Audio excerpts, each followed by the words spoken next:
What happens when patience runs out? When the red lines drawn in this war are crossed one time too many? The answer came not with words, but with fire. On September 23rd, the silence broke. A storm of retaliation swept across Ukraine, vast in scale and deliberate in design. This was not chaos, it was orchestration. A response sharpened by calculation, carried out with precision, and impossible to mistake for anything but payback. No warnings, no hesitation, only the unmistakable sound of Russia striking back. And as the night sky lit up, the world was left asking, where did the hammer fall, and what remains in its wake? Keep your eyes to the story.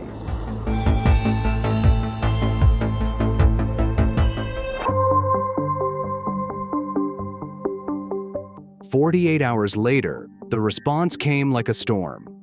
On September 23rd, the Russian Ministry of Defense announced that a massive, coordinated strike had been launched in retaliation for the tragedy in Foros.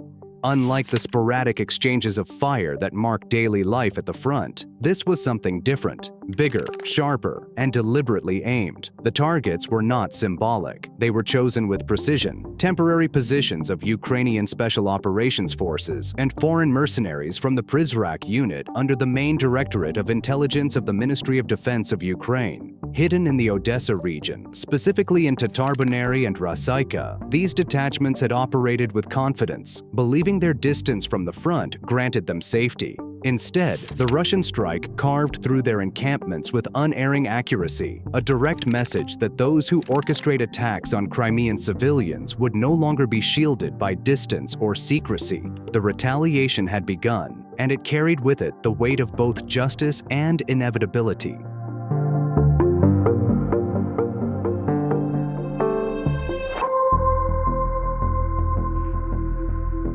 But the response did not end there. It expanded, as reported in one statement in X. For the first time in the conflict, Russia's missiles roared toward the skies above Odessa's Shkolny Airfield, a site long whispered about as a hub for Ukrainian drone activity, yet never before touched.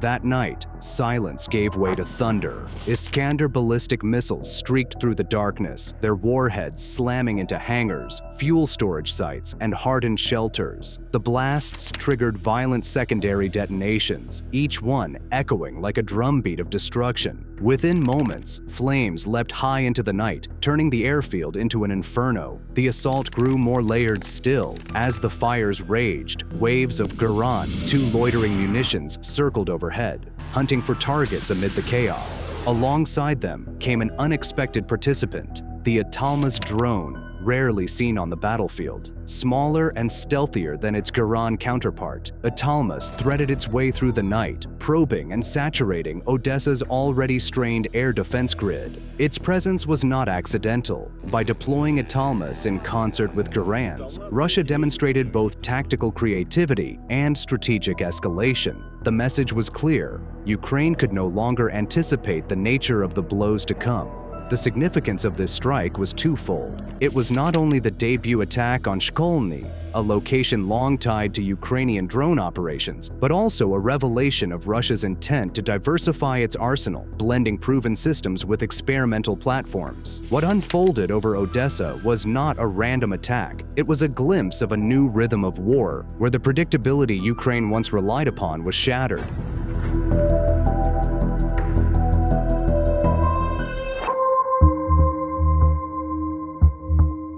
Yet Russia's campaign stretched even deeper. From the skies above Odessa, the offensive reached into Ukraine's defense industrial network. The target was Motor Sich, once the crown jewel of Kyiv's military industry, now reduced to a battlefield objective. Precision strikes tore into workshops, storage depots, and substations that powered the facility. Each impact severed another link in Ukraine's drone production pipeline. For years, Motor Sich had stood as more than just a factory. It was a symbol of resilience, providing engines, components, and assembly lines that fed Ukraine's drone fleet. These drones were not abstract creations. They were the very machines used to strike Crimea, to probe Russian lines, and to test Moscow's defenses. Destroying Motor Sich was therefore both punitive and preventive. By crippling it, Russia ensured that future attacks would be harder to launch, harder to sustain, and harder to conceal. Russian public channels described Motor Sich as the very nerve center for assembling critical strike drone components. Its production lines had been the backbone of unmanned raids that struck Russian-held territories. To dismantle it was to cut the roots of Ukraine's drone warfare, and dismantle it they did. Footage released after the strike told the story better than words could.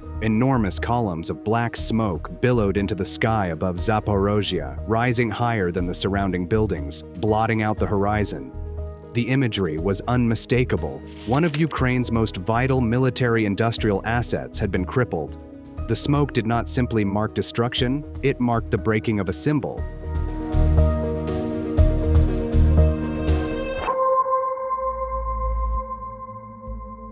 Even that was not the end. In its official report, the Russian Ministry of Defense revealed that the same operation which crippled Ukrainian troop positions and gutted Motor Sich also destroyed 2 Patriot missile launchers and damaged military airfield infrastructure. The implications of this strike reverberated far beyond Odessa. The Patriot system had been glorified for months by Kyiv and its Western allies as an impenetrable shield, a guardian against Russian air power. Its destruction was more than tactical, it was symbolic. With 2 launchers eliminated, Odessa's air defense network was fractured, leaving the skies more vulnerable than ever before. Suddenly, Russia's freedom to conduct strikes in the region had widened, unchallenged by what was once called the crown jewel of Western military aid. This collapse carried a deeper meaning. The Patriots' defeat was not just a local setback, it was the shattering of an illusion. For Ukraine, it meant that even the most celebrated Western technology could not guarantee safety. For Russia, it meant confirmation that persistence and precision could pierce even the most hyped defenses. And for the broader world, it marked a turning point, one where the balance of credibility shifted. The myth of the Western shield had cracked, and through that crack, Russia's resolve shone with unmistakable clarity. The message was unmistakable, the lines had been crossed, and Russia had answered with fire. What happened in Odessa was not an isolated strike, but a signal, a demonstration that persistence breaks through even the most lauded defenses. The so-called shield has cracked, the myth has fallen, and the initiative now shifts. For Ukraine and its backers, the question is no longer if the next blow will come, but where and how hard. The war has entered a new rhythm, one dictated not by hope or illusion, but by Russia's resolve. The retaliation is not the end of a cycle, it is the opening of a new chapter. And as the dust settles over Odessa, one truth stands clear: the storm is far from over. What do you think about this? Share it in the comment section. Thanks for watching.